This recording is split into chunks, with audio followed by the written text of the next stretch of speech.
All right, welcome back to the AI for 2021 Finance Summit presented by Data. Our next panel is titled Customer Engagement, How AI Makes Banking a More Personalized Experience. Please join me in welcoming our panelists to the virtual stage.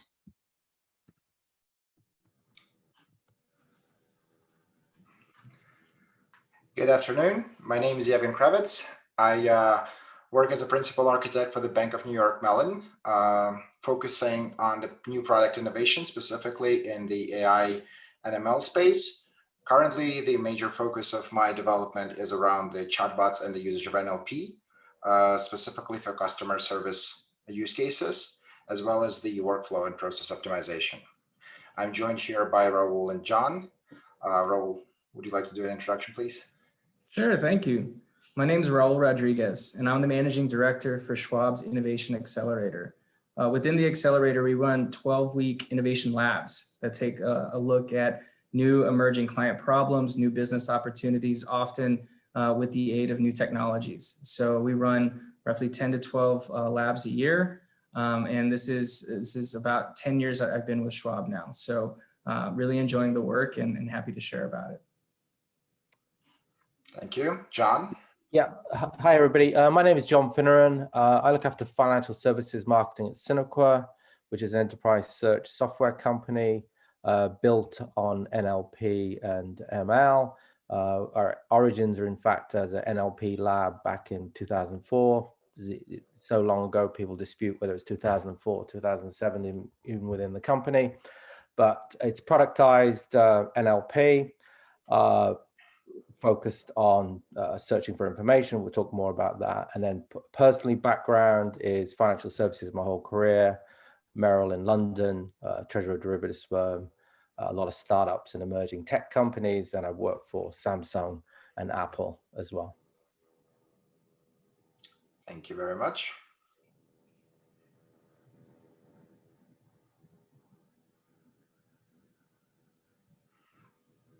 All right, looks like we have our first question coming. So the question is as follows. To start us off, are banks and financial services using AI for customer engagement? Any takers? I mean, I can talk a little bit about the Schwab side of things. So within Schwab, we are using AI to manage some of our client interactions. The interesting thing about our company is that it's fairly large and we have a lot of different channels. So we usually think of AI in terms of affecting a digital channel, right? Affecting how someone interacts with the website or the mobile app that we have. We actually use AI a fair amount in non-digital channels. So we have things like branches and call centers that clients will call into. And some of the tools that our professionals have in those spaces are actually designed to facilitate that person-to-person conversation and looking at data, looking at what we have, the information we have on the client and kind of the most pressing need that they're engaging us with. Likely because that is a moment where the client is very interested in exactly what's going on, and there's a lot of opportunity to give them really good next steps or recommendations in terms of the relationship with the firm. So in a way, we've actually started our AI journey for a couple of years now, a handful of years on the non-digital channels, and then slowly moving that type of intelligence over into the digital side with more curated experience, personalized engagement. All right, great. Thank you, Raul. John? Yeah, so I'm not talking about us now, but talking about our customers and companies that we talk to, include both of the companies that fellow panelists both work for. So the couple of use cases to Raul's point is that we're in the business of kind of filling in information gaps. So, you know, typical financial institution is large, complicated, lots of silo systems, different architectures, on-prem, cloud, all the rest of it.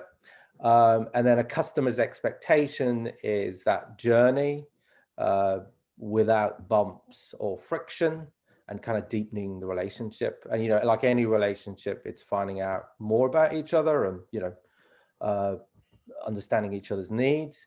So in a way, we kind of fill in the gaps. If a customer, to Raul's point, if one of our largest deployments is with the top 10 bank in the world, where we're basically sitting on top of all of their systems. So if you walked into a branch in Paris or London or New York or San Francisco or Austin or wherever, we're sitting on top of all of those systems, describing who that customer is, their relationships and transactions and all the rest of it. So that's kind of the cross-channel story, if you like. And then wherever there is a heavy need for information, like with COVID, if you're going into a service center or call center, those call centers have got kind of slammed with volume. Customer experience is dropping, taking longer to respond to the call, people working remotely. It's, you know, it's slightly shock to the system, not slight shock, a significant shock. So finding the answer to those questions, for example, Raul's company, Schwab, you know, people calling up about their equity investments, you know, Tesla and all the rest of it. Finding that information quickly is important. And then when I talk about AI for us, you know, the heart of it is NLP. So, you know, you're going through a lot of text, a lot of documents, trying to get the answer quicker.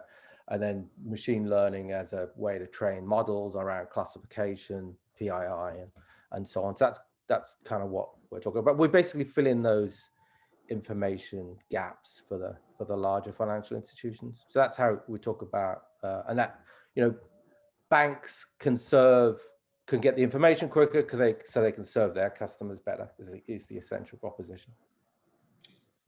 Thank you, John. So on our end, this is actually a very interesting observation. So aside from what we do at BNY Mellon, I have some observations about the evolution across the financial industry over the past few years, specifically when it comes to NLP. I think NLP is a very interesting field because recently it's resurfaced quite a bit and somewhat taken front lines in many discussions, but in reality it dates back to almost 1960s when the first NLP prototypes came to be. And only at the verge of the millennia that started to be considered as an actual customer service tool. So as that happened, what we've seen probably for quite a few years is that chatbots were utilized to actually be a frontier for the customer support. Initially, the most basic questions, the FAQ type of questions, because those were the extent that was very well understood, as well as allowed to maintain a customer service bar. However, what I'm seeing lately over the course of the past 5 years or so is the fact that this is actually tunneling from the front line for the customer service realm into the actual organization.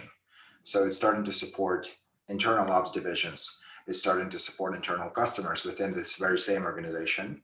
It's starting to augment existing processes, pipelines, and workflows, not necessarily taking them over completely, but like you said, essentially filling in the gaps. Right now, a lot of the pipelines, especially within the financial services process pipelines, are manual or underutilized. And I think we're growing to realize that at this point, and we're looking to see how we can leverage all of those technologies to fill in those gaps. So what I've seen happening so far is that we've grown to realize that as an institution, as an enterprise, we've collected vast amount of data over the time. In many cases, the data we're not actually using for anything or anything related to AI and ML. And the data that we could be using and the data that these days is actually very valuable. So quite a bit of overhauls that I see happening are around how we can repurpose the data that we already have into something that we can use to significantly augment our own tech stack, our own capabilities, and frankly, customer service bar, either external or internal. So this goes as well for the chatbots, but also for the core Mellon AI products around the prediction space, not necessarily the conversational ones, but the conversational ones is the more obvious ones, the one that we see now deployed across multiple banks. I think everybody seen Erica, Bank of America's Erica, Citibank has one of their own right now, and more and more financial institutions are catching up to that space right now. Everybody knows Erica. That is very true. Well, it's a very popular one, and I would say very well executed. Yeah. The more interesting one is the one that's, in my opinion, in a sense of complexity from a technical standpoint, is the one that's actually catering to internal workflows and pipelines. The reason being is the customer-facing part of the tech stack is usually relatively modern, whereas the internal backend pipeline sometimes tends to be very, very dated. Some of the internal systems powering financial institutions are legacy, pretty old. Integration with those systems can prove to be challenging, and therefore finding a way to make that new technology work with those systems is actually quite a challenge of its own. One, if resolved successfully, can actually yield quite a good result. Yeah, I think it's both. Yeah, you're right. So there's both. So it depends on, certainly for us, where budget starts. So it's often customer facing. So we have customers in investment management, not Schwab, where, and Schwab, for example, has most financial institutions are incredibly complicated, but just, investment management, wealth management. The problem of information is different across different financial institutions. So investment management, if you're a Schwab, for example, or a Fidelity or a Vanguard, whoever, you've got these enormous number of financial products, mutual fact sheets, term sheets, and all the rest of it. And the NAVs are changing, the portfolio allocations are changing, and all the rest of it. It's humanly impossible to kind of keep up with all of those changes.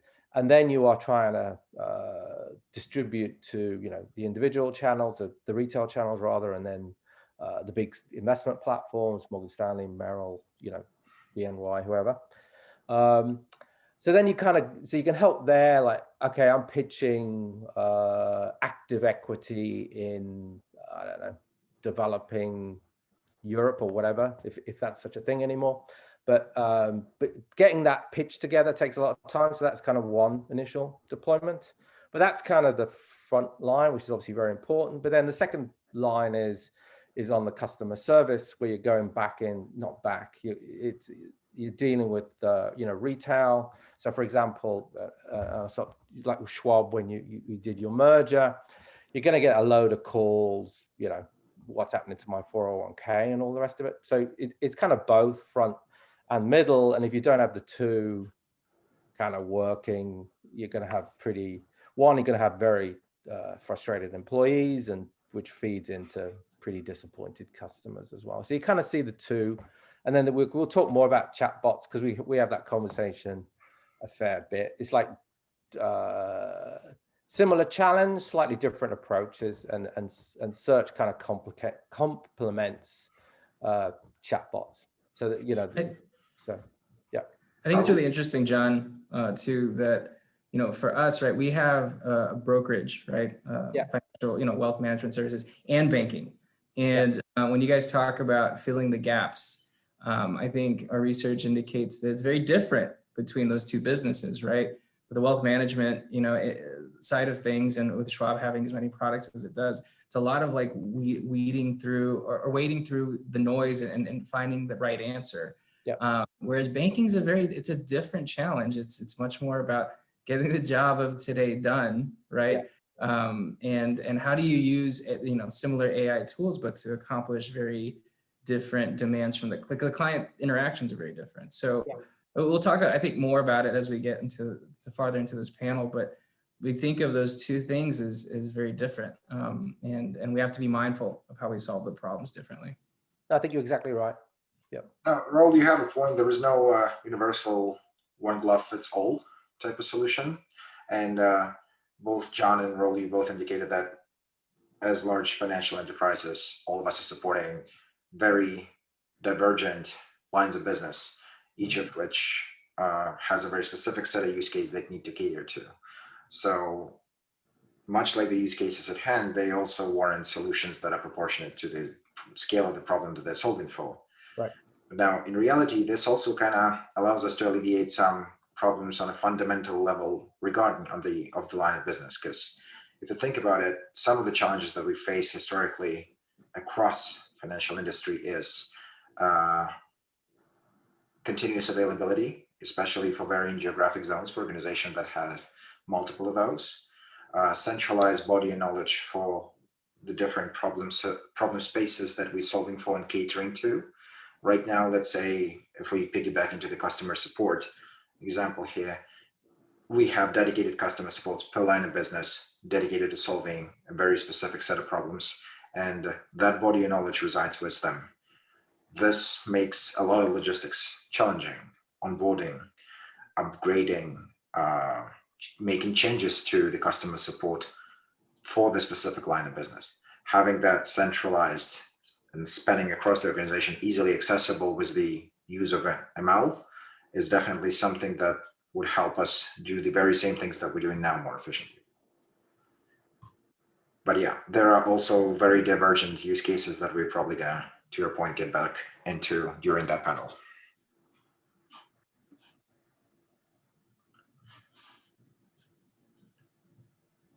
All right, looks like we have another question.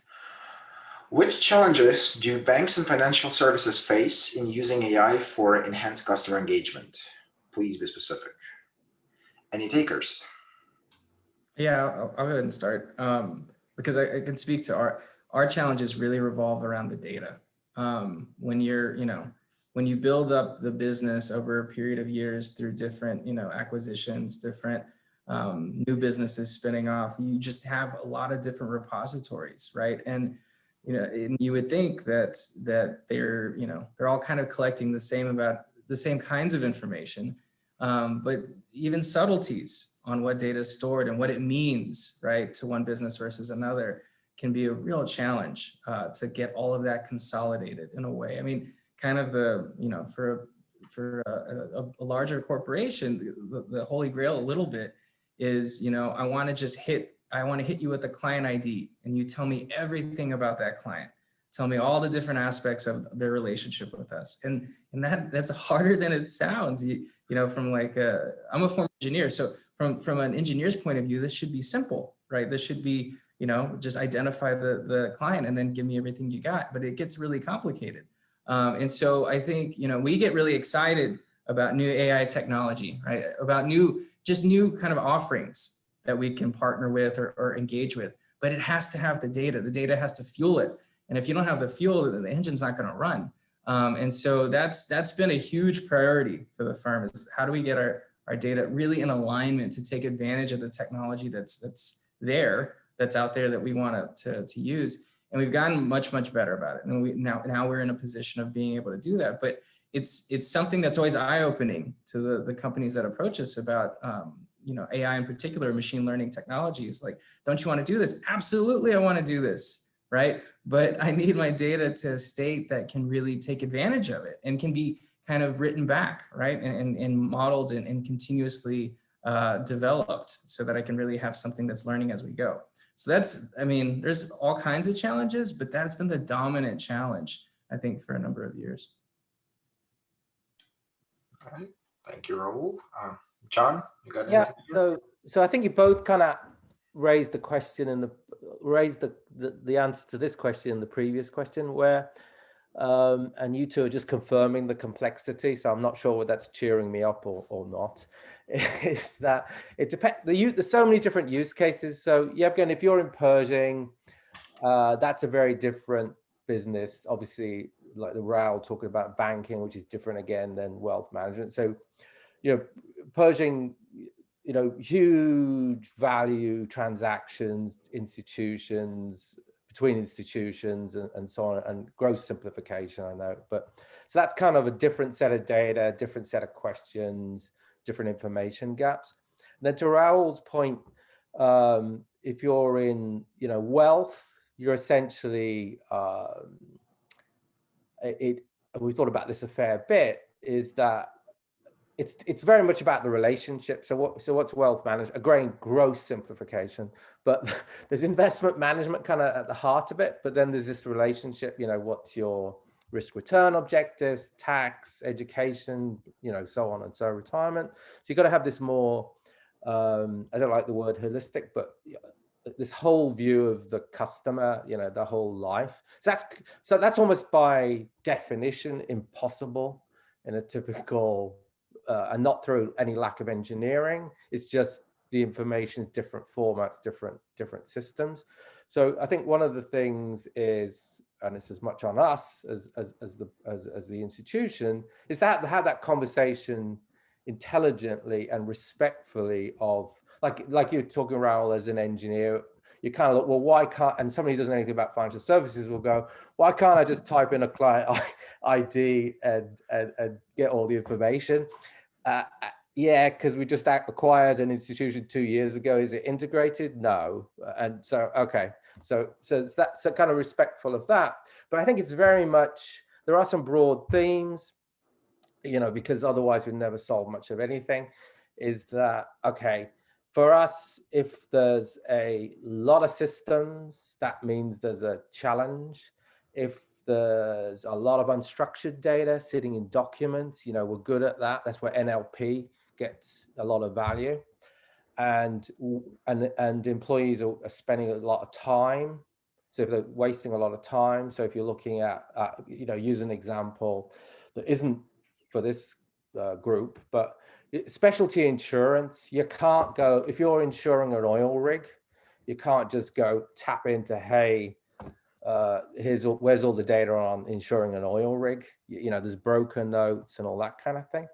So there's, you know, particular conditions that match the use case. And if you apply, I think Yevgen said, you know, the one size fits all, you know, everybody's going to be in some pain. So I think it's the diversity of use cases, and like you said, Raul, is that and BNY Mellon has a massive investment management arm, and it's this kind of faintly absurd idea that financial services is all the same, you know, kind of thing. Not that anybody on the call has it, but you know, you have to be very sophisticated and specific. No, you're absolutely right. And I think part of the complexity from both business and engineering side of things is that there is no one size fits all type of solution here. I think one of the problems that's worth highlighting is, and this is kind of speaking a little bit from the engineering side of things, similar to Raul, is the fact that the rate of adoption is relatively slow. Right. As almost any highly regulated industry, and in this case, this is not specific to finance only, I would imagine same set of use cases plugs big pharma or other heavily regulated industries. We have to follow certain rules when we change things dramatically. Yeah. And because of the level of impact that the change might have, we can't just change at will. We have to be absolutely certain that whatever the change that we're introducing is well tested, all the edge cases are caught, and when it's out there in the wild, it's going to perform 100%. So to your point, Raul, you mentioned data, and I couldn't agree with you more. And this is actually a very good fit for ML and NLP use cases, particularly because getting your hands on appropriate data that you could use to actually power those experiences, abstracting it from the PII information, all of this is challenging from the process standpoint. And most importantly, all of this takes time. Now, as I'm sure everybody on this panel has seen it throughout their tenure with these projects, is that these, especially ML and AI use cases, are the ones that have to be performed iteratively. So every single bottleneck process that we have during one iteration essentially keeps repeating itself. And I don't think as an industry we have a good enough solution to put it on a conveyor, to fully mainstream it to a point where it's non-blocking execution. Now, this is just the engineering side of things. Of course, there is also process-related ones. To your point, we have a rather clear separation between technical and non-technical stakeholders for various products, businesses, and I'm sure every single domain in finance probably faces the same type of issues. Efficiently communicating from different points of view and getting towards the same goal is no less of a challenge. And to your point, this is something that needs to be approached very carefully so that we can build a new operational mode going forward and keep enhancing it as we continue to grow as organizations, as enterprises, frankly, even as individual teams within that space. Yeah, I think one of the things that become more apparent, right, is the data traditionally was used to support a particular business, right? But you need to have somebody, within your organization accountable to bringing it all together, right? Maybe you have owners of different repositories or different areas, different elements of the data for the business, but who is in charge of actually gathering that up and making it coherent across the firm, right? And I think when that happened for us, that was when a lot of traction could actually be achieved in terms of, all right, it's somebody's job now, it's somebody's role really to not just, individually make sure these things are in place, but that they're coherent so that we can use them holistically across the different business lines. Again, depending on what the client is engaging with us on, to provide just a more powerful level of insight. You can do it individually, right? You can look at a single data set and say like, well, I can use their web analytics to kind of identify how I want them to see the website. That's specific. I mean, you get some value out of that, but it's very kind of individual. It's very, it's specific to that particular engagement. How do I want to pair that with all the other things we know? And that's, there's a challenge in that and pulling it all together, as you guys highlighted, but there's a value in it when you can do it to having that much, wow, like you guys really do know me. You really do know what I need. It's almost, it seems like another level of insight that's possible. Yeah, I think, sorry. John, go ahead. Yeah, so I think, so the adoption point is a good one. It's good question, as always. Is the, so getting adopted, like otherwise it's just a kind of development exercise if you don't get adopted. But so we take the search, and this is not pushing the product, it's just explaining the thinking. Is if you're thinking about the search concept or experience, that's natural to people now. So the positive is it's natural to people now, so they kind of know that. In a way, almost the negative is they don't realize what's going on underneath. They think, oh, it's just a search box. They don't appreciate, there's lots of intent understanding going on and all of the parsing and lemmatization and all that good stuff. There's a lot of complexity going on underneath. So people, oh, it's just a search box. Well, it's not. Start using it and then you kind of see. So that's almost like a marketing challenge. So that's kind of one thing. And you can kind of do that across the different use cases and lines of business, kind of horizontal search, if you like. And then you got to get, and you can, like, when you get the results, where, especially if you're dealing with technical people, as Yevgen said, they're going to want to know, well, what sources did you query? But, a huge generalization. Business people, am I happy with the answer? Fine, move on to the next thing. Again, huge generalizations, but IT engineer will want to go, where did you get this from and how did you get that? It's like when we have demo calls, like what's the algorithm here and all the rest of it. But then you can build search-based apps for the specific set of users. So for an example, in a bank, if you think about it, with COVID, for lending to, I was about to say GE, but that might require quite a lot more research than it did. But a publicly listed company, you have all the information. You're probably not getting any news, or an investment, you're looking for investment alpha. There's no new information by just going, hey, let me look at the public sources. But if you're assessing a credit risk or trying to get an investment edge, the value is lurking in the data, the unstructured and the stuff between the gaps.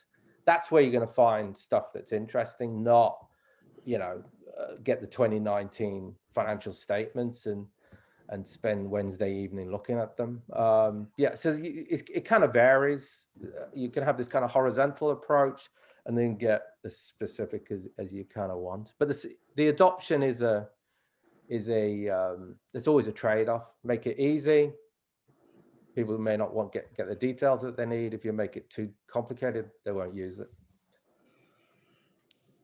Just to top that off, adoption, like we talked, is a challenge of its own, indeed. But I think some of the mindsets overall are changing holistically, because historically, financial services were rather siloed organizations. We had a very well-defined business arm, trading arm, technology arm, operations arm, and whatnot. Now, as we start rolling out more and more products across this industry, this usually starts entailing an actual holistic approach. We can no longer afford to be fully siloed.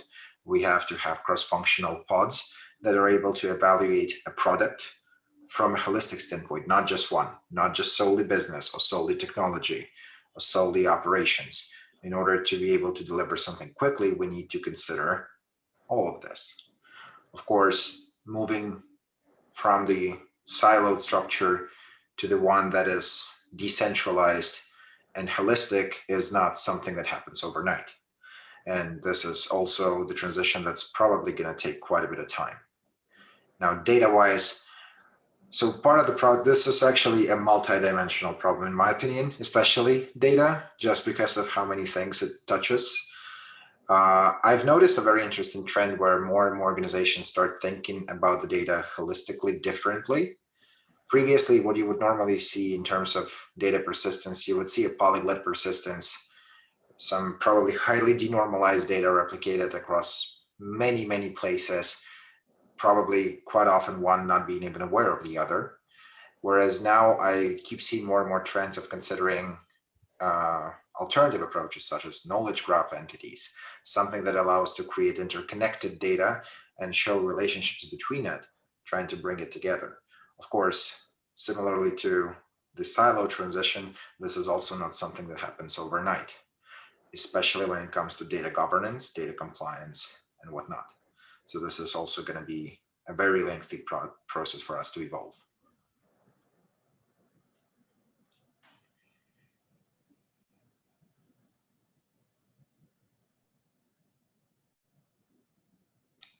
All right, we have another question. Which opportunities exist when it comes to AI and enhanced customer engagement within banking? Be specific. Raul, John? I'll let John go first. I'd like to say thanks, but that wouldn't be true. So as a vendor, you look for sense. So the conversations that you have with customers, and not, daydreaming inside on what the problems are. So the problems that we have a lot of conversations around it, and you both actually, I've learned a lot of stuff this afternoon. You confirmed a lot of things as well, which is kind of good and interesting. And it's good that we're on the panel together. And I'll get to the answer in a second. So where we see a lot is where those conditions where our technology works well, which is NLP intensive and machine learning, productized rather than a framework looking for a solution. So we have a lot in customer service where you're bombarded with requests and the information is spread across and there's no forgiveness. So you've got to get an answer pretty quickly. You're not going to pull the legacy systems and pulling all the data together. We don't touch, we index, we don't, we index rather than require integration. So that's kind of one big one. Customer service, customer 360, where, adding different systems, Salesforce and all the rest of it is great. But as you add more systems, you almost make the problem worse. So kind of sitting on top. So that's kind of one big one. And then you can kind of see, even on M&A, where, especially in asset management, active, that's consolidating because, people migrating to index funds and all the rest of it. So there's a fair amount of M&A going on, where instead of having to wait 2+ years to integrate all the systems, you just index and your sales force can get going and go and acquire customers, which is, what they should be doing rightly. And then the other big thing, which, is kind of, and please disagree with me, for pretty much as long as I can remember, there's been this idea where, you want to automate as much as possible and then use the human employee to deliver experience to the customer. So if you like, the underlying philosophy of search is AI and is data informed. It's not data driven. Data isn't making the decision. It's just speeding up getting the data, and then you're presenting an answer in natural language to the human to help, kind of thing. But that's easier said than done. To automate all of the the dull stuff and just have because, like, anecdotally, just having calls with people over the past couple of weeks, that's clearly what's not going on. So so you're kind of seeing that. We see a lot of stuff in customer service. There's getting better. There's no choice, especially in regular retail banking. The branches are empty. The call centers are, the days of 1,000 people cheek to cheek or close to each other are not coming back, very soon. So that's where we're seeing, the most activity. I think for us, there's a handful, right? Like there's a couple of different areas that are really interesting. When with so many different products and services, right? One of the things that we strive for is kind of this simplicity through personalization. So using the data to really identify what is this person actually interested in, and let's get the rest of the noise out of the way. Let's really kind of tailor this to what they're looking for, because if we put it all out there, if we put all of our options in front of them, it's just overwhelming. It's a bit of the financial services version of the Cheesecake Factory menu, right? Like you just keep going and there's more and more. There's lots of stuff you can use, but you're probably interested in like 10% of it. So that's a big one, kind of cutting down the noise, making it simple, but making it simple in a smart way that's very tailored to you. Another one is just the customer characterization. Like, how do we understand who you are and how your needs are changing through time, right? Not just using your data, but using the data of lots of your peer sets, right? Like, what is it that they found interesting or helpful or really kind of spoke to their like wealth management needs? And as you enter that phase and your data starts looking like that peer, how do we, how are we aware of that in a very proactive way, in a scaled way across, millions of clients?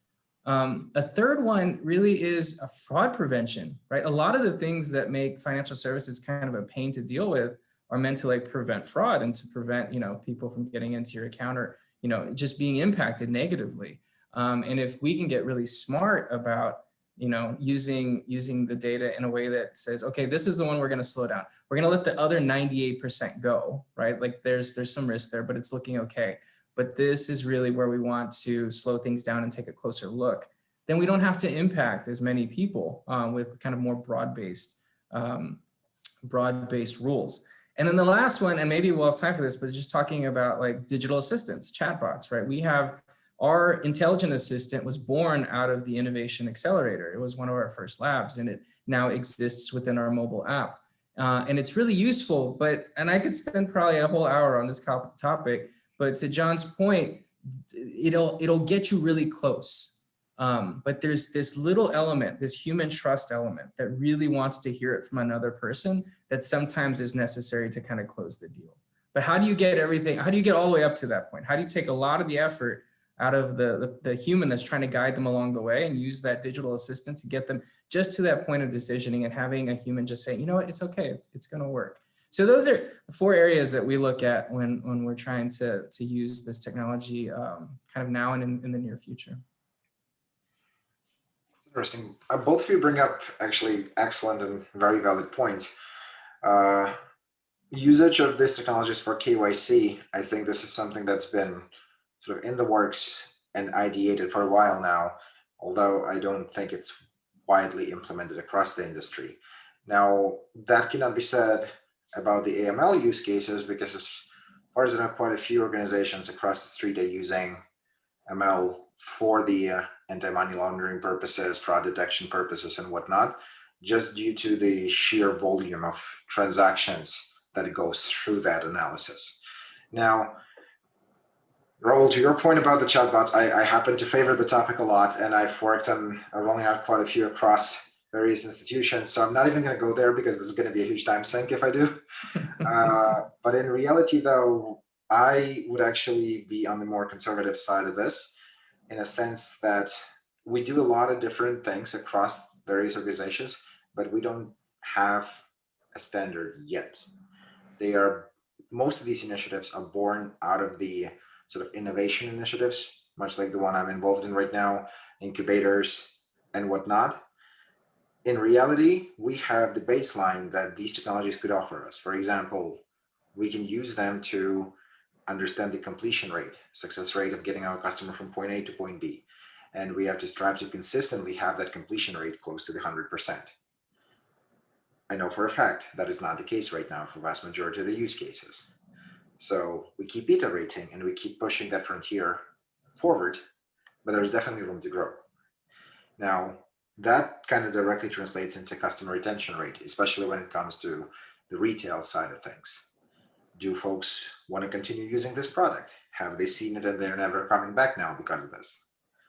All of those things that we have a lot of room to improve, we have a lot of learning to do, and just general overall usage of these technologies. So in a sense, what is the ratio of users who are even willing to consider them, as opposed to just picking up the phone and calling the said customer support? And I think actually the current pandemic is a very good highlight of that, because this has changed on a global scale quite a few things, including the way customers engage with businesses. So the transition that has happened now definitely shifted way more into the digital realm, and is more likely than not to stay or continue slowly going into that very same direction. So we're likely to see the uptick of the overall usage of these technologies solely due to that reason. And if that keeps happening, what are they willing to use it for? Somebody might be comfortable to engage for a simple FAQ, just get me the response right away type of thing, so I don't have to spend the time on the phone, but unwilling to go into any type of conversation that involves a more personalized information, account numbers and whatnot. Having a very good understanding from not just the tech standpoint, but purely from the product standpoint, business standpoint, UX standpoint. This is actually, the UX component here is something that has been overlooked for quite a while. We've always focused heavily on the tech side of things and the business side of things, but with more and more digitization happening across the entire space, we need to start looking at how we engage our customers. Are they comfortable? Is it intuitive? Are they willing to use it because of that? Or they're seeing that thing that we rolled in front of them and they're never touching it again?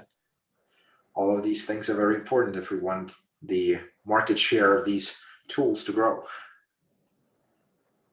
Absolutely.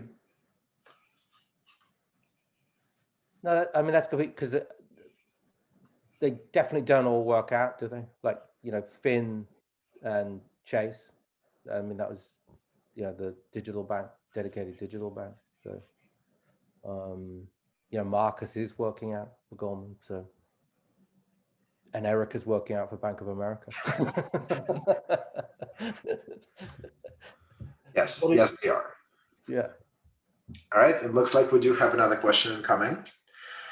Where do you see the future of customer engagement going in finance over the next 5 years?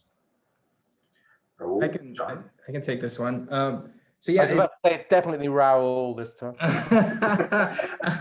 No, it's kind of a continuation of what we were just talking about, because we saw, with COVID, I mean, we saw years of digital adoption just accelerated into a matter of months. I mean, when you're sitting on the phone and you're trying to get a hold of someone and you have a digital option and everyone's on the phone because no one's going to the branches, et cetera, it just forces the issue a little bit. And it's really interesting for financial institutions, I think, because, as our technology's gotten better, right? We have to win back the clients who experienced maybe older technology in the past and said, well, I'm not getting back on that site. It wasn't giving me what I needed. And now they come back and they're like, oh, wait, there's more here. I can do more. And we saw our digital engagement just go through the roof. So I think from that perspective, we now have populations that are more open to things, right? Chatbots is a really interesting one. Yeah, we got to stay out of that because we can just talk forever. I think when it's something simple, right? It's just a simple answer. It makes a ton of sense. When it's signing a mortgage or setting up an estate plan, people get a little. They're not all there yet, right? They need a little bit more guidance, but for sure, the appetite has grown. And so now what can we do digitally to accelerate things? One of the areas we look at, and I know this isn't the sexiest, is just like notarization, right? Like document management, right? That for a long time had to be, signed or like notarized, right? And you had to go find someone. How can we take those last kind of corners of things that people, I think, would consider inefficient and pull them into a digital realm? So, again, getting to this place where processes are just maybe, within the day, and you have an account, you can trade, and, you can set up these things and have powers of attorney and all that. So I think, in a way, some of it's us providing new digital opportunities.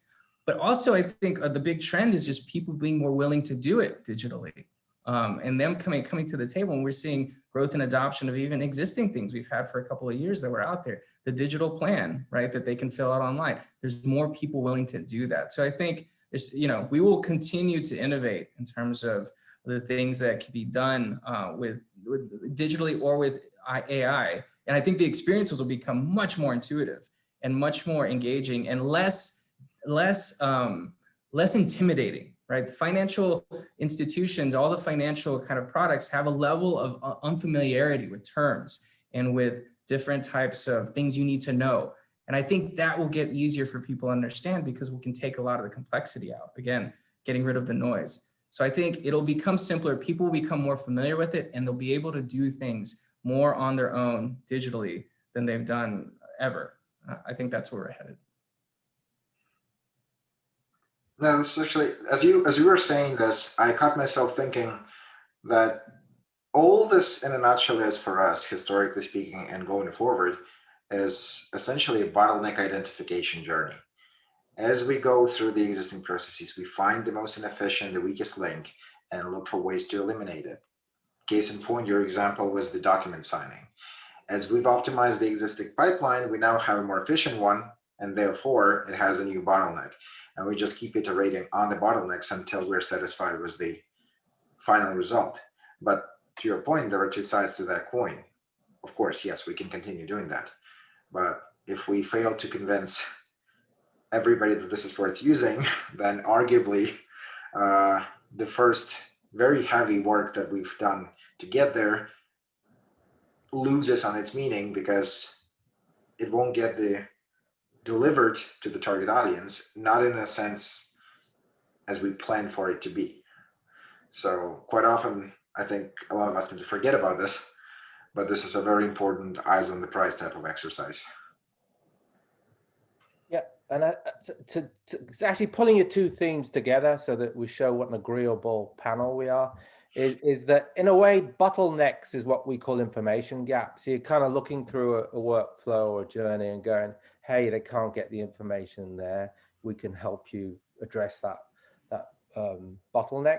And then to Raul's point, and he was definitely the person to answer that question, was ahead of me, is that what you're trying to cut through all the noise and say, what does the customer really want? So, the core part of our kind of technology roadmap is personalization is a very long word and, multi-syllabic and kind of scary, but being more precise. So you're trying to understand what is that query when somebody's searching, what are they really after?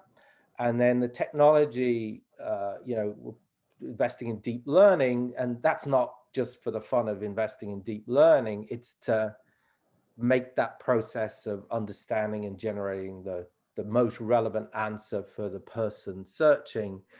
Because we're all searching in something, I won't get too grand, we're all searching for something. So, but you're kind of trying to, but if it's irrelevant, so we're just playing the technology and you're trying to get to that. What are you really looking for? So when you call up and you talk about, have I got enough money? And this is hardly in it. You're really talking about retirement. Are you worrying about education of your children? What's really on your mind? Kind of thing.